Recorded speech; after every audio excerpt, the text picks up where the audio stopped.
সুপ্রিয় শিক্ষার্থীরা, আসসালামু আলাইকুম। আজকে আমরা শিখব নবম ও দশম শ্রেণীর গণিতের বৃত্ত সংক্রান্ত একটা এক্সট্রা উপপাদ্য, এবং সেটা হচ্ছে অনুশীলনী 8.3-এর 4 নম্বর।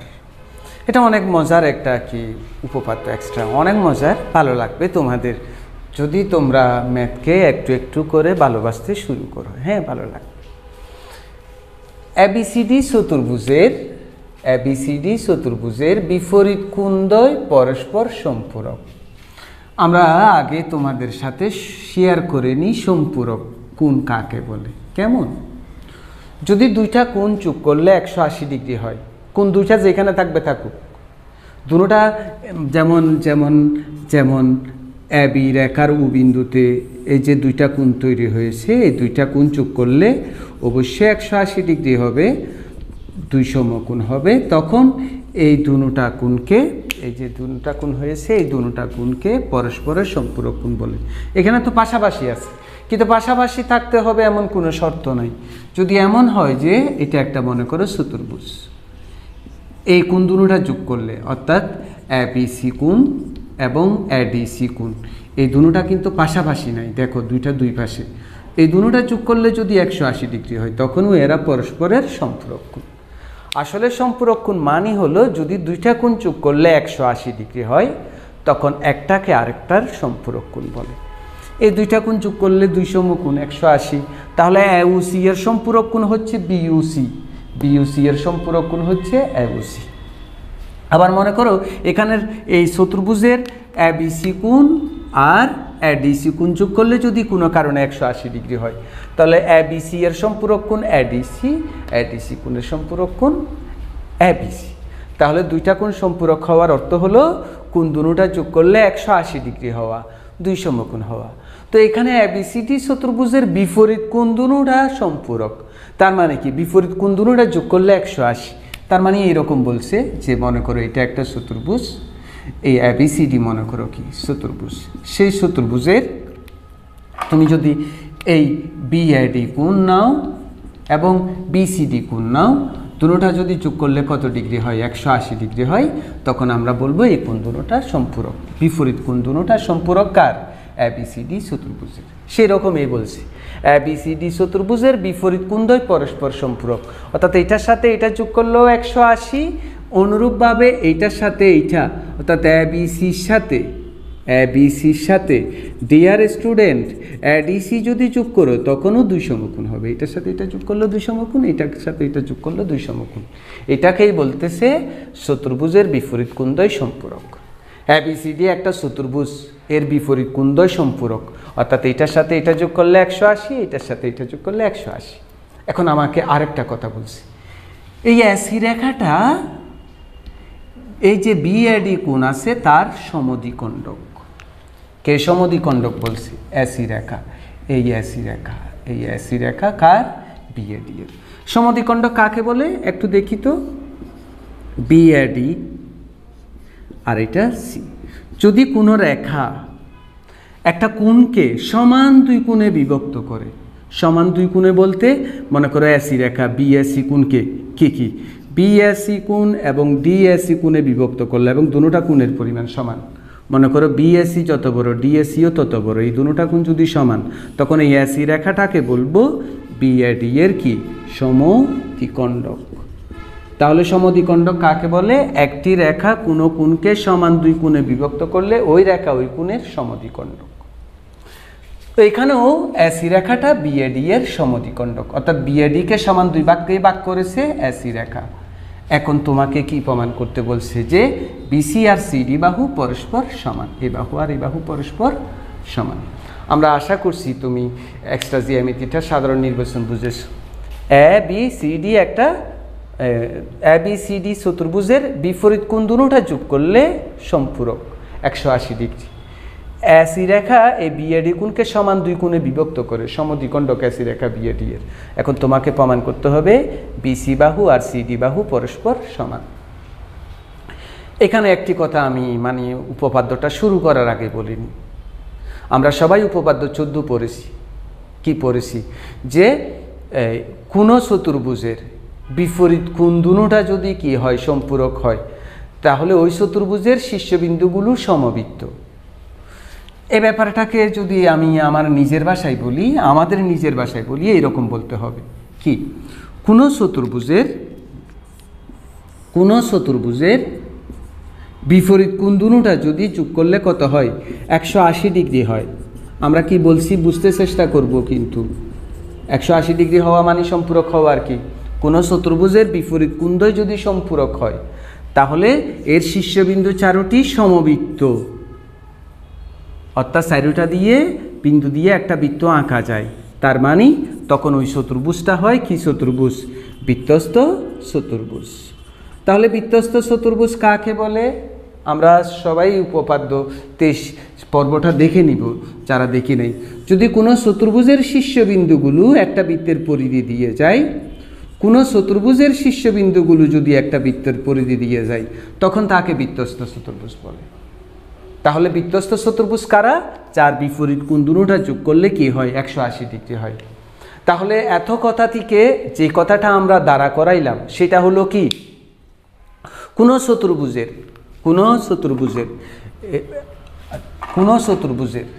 যদি বিপরীত দুইটা কোণ যোগ করলে, বিপরীত কোণ দুইটা যোগ করলে 180 ডিগ্রি হয়, তখন ওই চতুর্ভুজটা বৃত্তস্থ চতুর্ভুজ। অর্থাৎ ওই চতুর্ভুজের শীর্ষবিন্দুগুলো বৃত্তের পরিধি দিয়ে যায়। তার মানে ABCD চতুর্ভুজের বিপরীত কোণদ্বয় যেহেতু সম্পূরক, সুতরাং ABCD একটা কি চতুর্ভুজ, বৃত্তস্থ চতুর্ভুজ। এটা বুঝতে হবে। ABCD অর্থাৎ আমরা এখন ছবি আঁকার সময় একটা কি আঁকবো, বৃত্ত আঁকবো, বৃত্তের ভিতর চতুর্ভুজটা আঁকবো। এখন বৃত্ত কোথায় থেকে পাইলাম, এইটা তুমি বুঝছো কিনা দেখো। এইটা একটু নিয়ে ভাবো, কেন বৃত্তের কথা বলছি? কারণ উপপাদ্য 24-এ এই কথাটাই বলা আছে যে কোনো চতুর্ভুজের বিপরীত কোণদ্বয় সম্পূরক হলে এর শীর্ষবিন্দুগুলো সমবৃত্ত, অর্থাৎ একই বৃত্তের পরিধি দিয়ে যায়, অর্থাৎ ওই চতুর্ভুজটা একটা বৃত্তস্থ চতুর্ভুজ। 23-এর উল্টা আর কি। 23-এ কি বলছে, কোনো চতুর্ভুজের বিপরীত কোণ দুটোটা যোগ করলে যদি 180 ডিগ্রি হয়, তাহলে তাকে বৃত্তস্থ চতুর্ভুজ বলে। এটাও তাই। তাহলে ABCD একটা বৃত্তস্থ চতুর্ভুজ। চলো ডিয়ার স্টুডেন্টগুলো, আমরা ছবি এঁকে ফেলি। আমরা কিন্তু এই চতুর্ভুজটা আঁকবো একটা কিসের ভিতর, বৃত্তের ভিতর। কেন বৃত্তের ভিতর সেটা একটু বুঝিয়ে দিলাম। আমরা একটা বৃত্ত এঁকে ফেলবো। কেন্দ্র ঠিক রাখার দরকার নাই, কেন্দ্র আমার লাগবে না, তবে বৃত্তটা লাগবে। আমরা বৃত্ত দিয়েই কাজ করব। তো তুমি কোণ এঁকে ফেলো, BAD কোণ এঁকে ফেলো। এই BAD কোণ এঁকে ফেলো আগে, BAD। এটা ইচ্ছা মতো আঁকছি, এইখানে থাকুক, এটা B, এটা D, অথবা এখানে আঁকো BAD। এই BAD এর সমদ্বিখণ্ডক আঁকতে হবে কিন্তু, ওই যে AC রেখা BAD এর সমদ্বিখণ্ডক। তাহলে এটা সমদ্বিখণ্ডক আঁকে, কাটাটা এতে দিয়ে যে কোনো মাপ নিয়ে বৃত্ত ছাপ দাও, এখানে দাও। আঁকার পদ্ধতিটা শিখবে, দয়া করে আঁকার পদ্ধতি শিখবে। এটা C হোক। এবার তুমি C এর সাথে D যোগ করে দাও। হ্যাঁ, অবশ্যই এখন তুমি দেখবে যে এই দুটোটা সমান হয়েছে, আর এই দুটোটা আমাকে প্রমাণও কি করতে হবে। তাহলে দেখছো ABCD একটা চতুর্ভুজ হয়ে গিয়েছে। AC রেখা এই কোণটার কি সমদ্বিখণ্ডক। আমরা প্রমাণ করব BC = CD। অনেক মজার। চলো আমরা প্রথমে এই কি বিশেষ নির্বাচনটা লিখে ফেলি। তো শিক্ষার্থীরা বিশেষ নির্বাচনে কি লিখব, ওই যে মনে করি কি ABCD চতুর্ভুজের বিপরীত কোণদ্বয় সম্পূরক,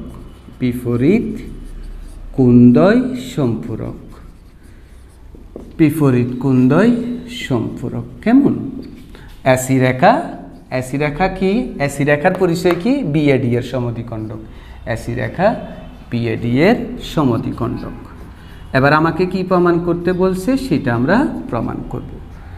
AC রেখা BAD এর সমদ্বিখণ্ডক প্রমাণ করি যে, ডিয়ার স্টুডেন্ট, কি প্রমাণ করব, BC = CD।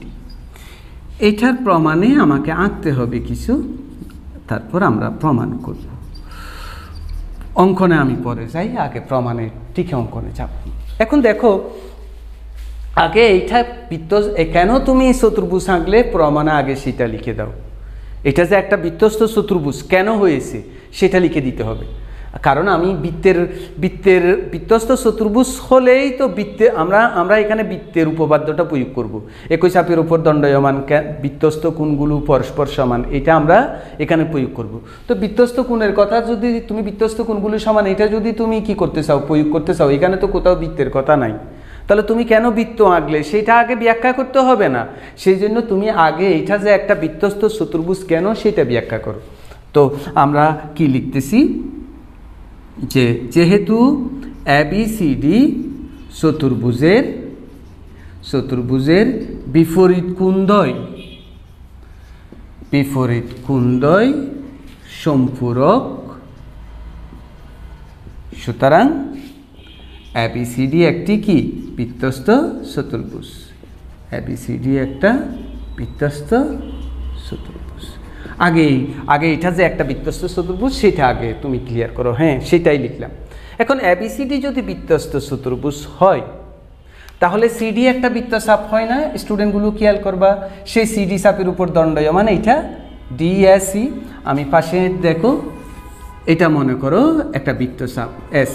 তো বৃত্তচাপ বৃত্তের উপর যে কোণ উৎপন্ন করে, অর্থাৎ বৃত্তের পরিধির উপর যে কোণ উৎপন্ন করে তাকে কি কোণ বলে? বৃত্তস্থ কোণ বলে। বৃত্তচাপ বৃত্তে যে কোণ তৈরি করে তাকে বৃত্তস্থ কোণ বলে। তাহলে বৃত্তচাপ বৃত্তের পরিধির উপর একটা কোণ তৈরি করেছে, সেটা বৃত্তস্থ কোণ। এখানে আরও বৃত্তস্থ কোণ হতে পারে, যেমন AFC, এটাও একটা বৃত্তস্থ কোণ।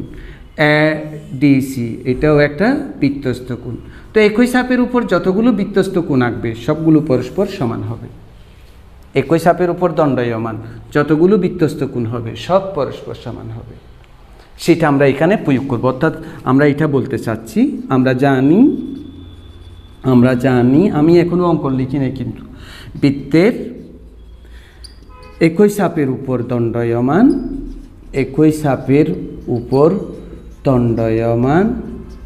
বৃত্তের একই চাপের উপর দণ্ডায়মান বৃত্তস্থ কোণগুলো পরস্পর সমান।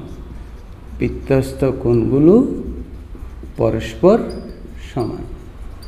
তো বৃত্তের একই চাপের উপর দণ্ডায়মান বৃত্তস্থ কোণগুলো যদি পরস্পর সমান হয় তাহলে CD চাপের উপর দণ্ডায়মান এটা একটা বৃত্তস্থ কোণ। কিন্তু CD চাপের উপর দণ্ডায়মান আর কোনো বৃত্তস্থ কোণ নাই। খেয়াল করো, C এর প্রান্তবিন্দু পরিধি এর সাথে, D এর প্রান্তবিন্দু এর সাথে। কিন্তু তুমি একটা ব্যাপার খেয়াল করো তো, C এর প্রান্তবিন্দু পরিধি B এর সাথে মিলিত হয়েছে। D সাথে যদি আমি B যোগ করে দিই তখন কিন্তু সেটা CD চাপের উপর দণ্ডায়মান একটা কি কোণ হয়ে যায়? বৃত্তস্থ কোণ হয়ে যায়। এই দেখো, B সাথে যদি আমি D কি করে দিই, যোগ করে দিই, তখন দেখছো এই CD চাপের উপর দণ্ডায়মান এই দুটোটা পরস্পর বৃত্তস্থ কোণ হয়ে গিয়েছে। সেই জন্যই আমি B সাথে D কি করেছি, যোগ করেছি, সেটাই লিখব। BD কি করি, যোগ করি, BD যোগ করে এখন CD চাপের উপর দণ্ডায়মান বৃত্তস্থ কোণগুলো সমান লিখে দিই। সুতরাং আমরা কি লিখতেছি ডিয়ার স্টুডেন্ট? CD চাপের উপর দণ্ডায়মান CD চাপের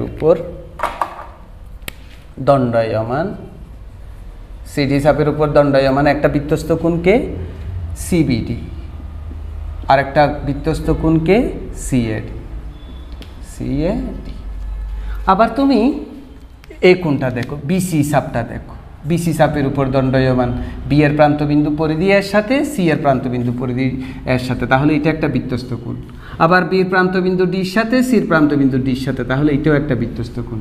তাহলে BC চাপের উপর দণ্ডায়মান বৃত্তস্থ কোণ দুইটা, একটা BAC আর একটা BDC, দুটোটা পরস্পর সমান। যেহেতু একই চাপের উপর দণ্ডায়মান, তাহলে আমরা কি লিখতে পারি? সুতরাং BC চাপের উপর দণ্ডায়মান কোণটার নাম কি? BC চাপের উপর BAC angle equal to BDC। এখন আমরা এই জিনিসটা ইউজ করব। AC রেখা কার সমদ্বিখণ্ডক? BAD এর সমদ্বিখণ্ডক। যেহেতু AC রেখা অ্যাঙ্গেল BAD এর সমদ্বিখণ্ডক, যেহেতু AC রেখা অ্যাঙ্গেল BAD এর সমদ্বিখণ্ডক, তো সমদ্বিখণ্ডক কাকে বলে? তো কতক্ষণ আগেই বললাম, সমদ্বিখণ্ডক কাকে বলে? AC রেখা BAD কোণকে সমান দুই কোণে বিভক্ত করেছে। এই AC রেখাটা এই BAD কোণকে সমান দুই ভাগে ভাগ করেছে। তাহলে AC রেখা BAD কে সমান দুই ভাগে ভাগ করলে BAD কোণের পরিমাণ আর DAC এর কোণের পরিমাণ সমান না? হ্যাঁ, অবশ্যই সমান। তাহলে আমরা কি লিখতে পারি angle BAC equal to angle কত সিএটি। এবার কি হয় বিএসি কোণ ইকুয়াল টু আমরা কি লিখতে পারি বিডিসি কোণ লিখতে পারি বিডিসি কোণ, আর সিএডি কোণ ইকুয়াল টু কি লিখতে পারি সিবিটি কোণ। এবার এই কোণ দুটোটা দেখি খুব ভালো করে। বিডিসি কোণ কোনটা বিডিসি কোণ হলো এইটা, আবার সিবিডি কোণটা এটা। এই দুটোটা কোন ত্রিভুজে অবস্থিত বিসিডি ত্রিভুজে অবস্থিত। তাহলে আমরা লিখি ত্রিভুজ BCD A angle BDC equal to angle CBD. সুপ্রিয় শিক্ষার্থীরা, তোমরা ক্লাস 7-এ একটা উপপাদ্য পড়েছো। কি পড়েছো দেখো, আমি বললেই বলবো হ্যাঁ স্যার পড়েছি। একটা ত্রিভুজের দুইটা কোণ যদি কোনো কারণে সমান হয়, মনে করো এবিসি ইকুয়াল টু এসিবি, একটা ত্রিভুজের যদি দুইটা কোণ সমান হয়, সেই সমান সমান কোণের বিপরীত যে দুই বাহু থাকে, যেমন এবিসি ত্রিভুজের এই এবিসি কোণের বিপরীত বাহু হচ্ছে এসি, আর এসিবি কোণের বিপরীত বাহু হচ্ছে এবি, এই দুটোটাও পরস্পর সমান। অর্থাৎ একটা ত্রিভুজের দুইটা কোণ যদি সমান হয়, কোণগুলোর বিপরীত এই কোণের বিপরীত বাহু এই কোণের বিপরীত বাহু দুটোটাও পরস্পর সমান হবে। অর্থাৎ কি বলছি যে এইটা কি বলছি, সমান সমান কোণের বিপরীত বাহু সমান, কোণের বিপরীত বাহু সমান। এটা প্রয়োগ করবো এইখানে। দেখো তো বিডিসি কোণটা এই যে বিডিসি, তার বিপরীত বাহুকে পিসি, আবার সিবিডি এই কোণটার বিপরীত বাহুকে সিডি। কি মজার না, সমান হয়ে গেল, খুব সহজ। আসলে তুমি এই এক্সট্রাটা দেখো, এই এক্সট্রাটা প্রথমে এইটা বুঝতে হবে, উপপাদ্য তার এটা 21 পারলে, আর ক্লাস 7 থেকেই তো জানো একটা ত্রিভুজের দুই কোণ সমান হলে এদের বিপরীত বাহুগুলো সমান, বাস হয়ে গেল, খুবই সহজ। এটা আসলে আমি যে বলি ম্যাথ হচ্ছে একটা গেমস, তুমি গেমসের মতো নিলে এটা আসলেই গেমস। তো তুমি এত মনোযোগের সাথে এতক্ষণ পর্যন্ত ভিডিওটা দেখেছো, এই জন্য তোমাকে অসংখ্য ধন্যবাদ। আমাদের আগামী পর্বগুলিও তুমি দেখবে এরকম প্রত্যাশা করছি। সবাই ভালো থাকো, সুস্থ থাকো, আল্লাহ হাফিজ।